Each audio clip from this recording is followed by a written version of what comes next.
नमस्कार, जय श्री कृष्णा। आज मैं भागवत गीता के दूसरे अध्याय का भाग 3 प्रस्तुत कर रही हूँ। कृष्ण जी कहते हैं, हे अर्जुन, आत्मा कभी नहीं मरती। जैसे मनुष्य पुराने वस्त्र को त्याग कर दूसरे नए वस्त्र ग्रहण करता है, वैसे ही जीवात्मा पुराने शरीर को त्याग कर दूसरे नए शरीर को प्राप्त होता है। हे अर्जुन, इस आत्मा को शस्त्र आदि नहीं काट सकता और इसको आग नहीं जला सकती और इसको जल गीला नहीं कर सकता और वायु भी नहीं सुखा सकता, क्योंकि यह आत्मा अछेद्य है। यह आत्मा आद्य और अशोष्य है तथा यह आत्मा निसंदेह नित्य सर्वव्यापक अचल स्थिर रहने वाला सनातन है। यह आत्मा अव्यय अर्थात इंद्रियों का अविषय और यह आत्मा अचेतन अर्थात मन का अविषय और यह आत्मा विकार रहित अर्थात न बदलने वाला कहा गया है। इसलिए हे अर्जुन, इस आत्मा को ऐसा जानकर तो शोक करने योग्य नहीं है, अर्थात तुझे शोक करना उचित नहीं है।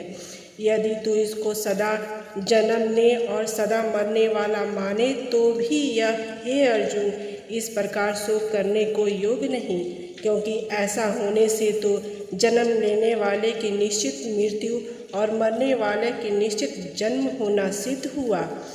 इससे भी तो इस बिना उपाय वाले मनुष्य के शोक करने को योग्य नहीं है। यह भीष्म आदि को शरीर मान्य होने से अनित्य है, इससे शरीर के लिए भी शोक करना उचित नहीं, क्योंकि हे अर्जुन, संपूर्ण प्राणी जन्म से पहले बिना शरीर वाला और मरने के बाद भी बिना शरीर वाला ही है। केवल बीच में ही शरीर वाले प्रतीत होते हैं, फिर उस विषय में क्या चिंता।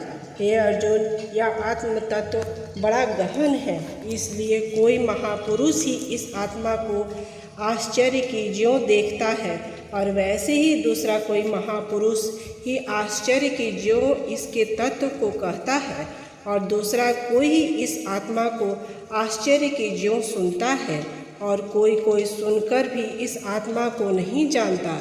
हे अर्जुन, यह आत्मा सबके शरीर में सदा ही अव्यक्त है, इसलिए संपूर्ण भूत प्राणियों के लिए तो शोक करने का योग्य नहीं है। धन्यवाद। आगे का अंक अगले भाग में प्रस्तुत होगा। जय श्री कृष्ण।